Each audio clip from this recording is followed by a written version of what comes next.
Exactement. Et c'est là où la question de la volonté politique arrive. Mais il ne faut pas que ce soit une volonté politique où un seul acteur impose. Là, je ne suis pas totalement d'accord.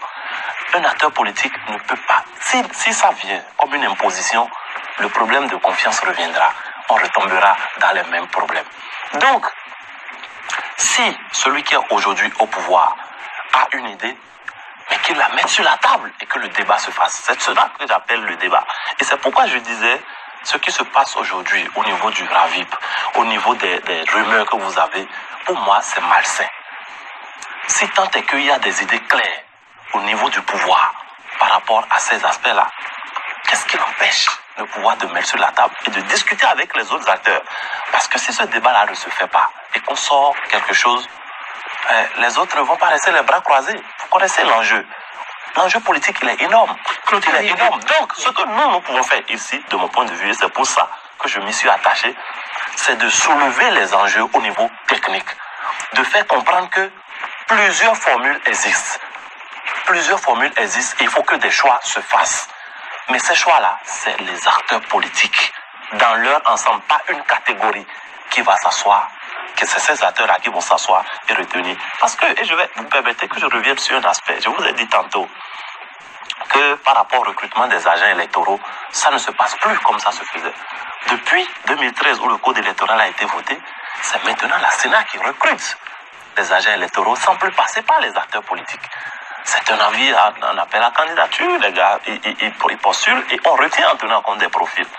Vous voyez, c'est pareil par rapport au coordonnateur d'arrondissement.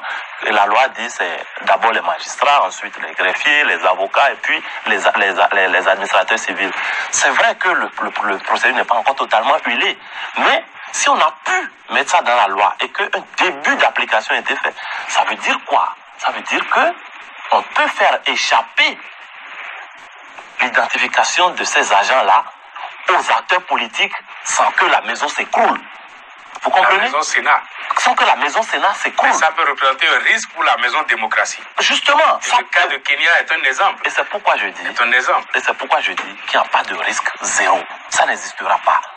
Tout dépend de la formule que nous retenons, de ce que nous privilégions. Parce que dans tous les choix que nous retiendrons, il y aura des avantages, il y aura forcément des inconvénients. C'est à nous de voir quelles sont les options que nous privilégions. Pour être plus plausible à vos yeux, c'est que le débat se fasse. Et le lieu par excellence de prise de grandes décisions politiques reste, jusqu'à preuve de contraire, l'Assemblée nationale. Clôturer l'idée avant de me tourner vers l'analyste politique. Et si le pouvoir décide de prendre des décisions via l'Assemblée nationale actuelle, ça pourrait rencontrer votre assentiment?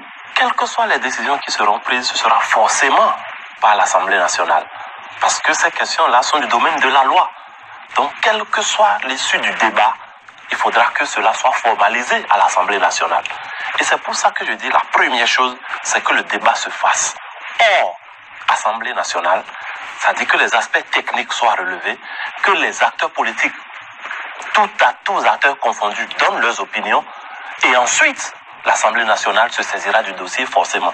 Si à ce moment-là, l'Assemblée nationale, tenant compte de ce qu'elle penche forcément d'un côté, retient une option qui, ma foi, devient problématique, eh bien nous subirons tous. Mais avant qu'on en arrive là, il faut que l'Assemblée elle-même sache qu'est-ce qu'elle a devant elle, parce que c'est finalement elle qui prendra la décision.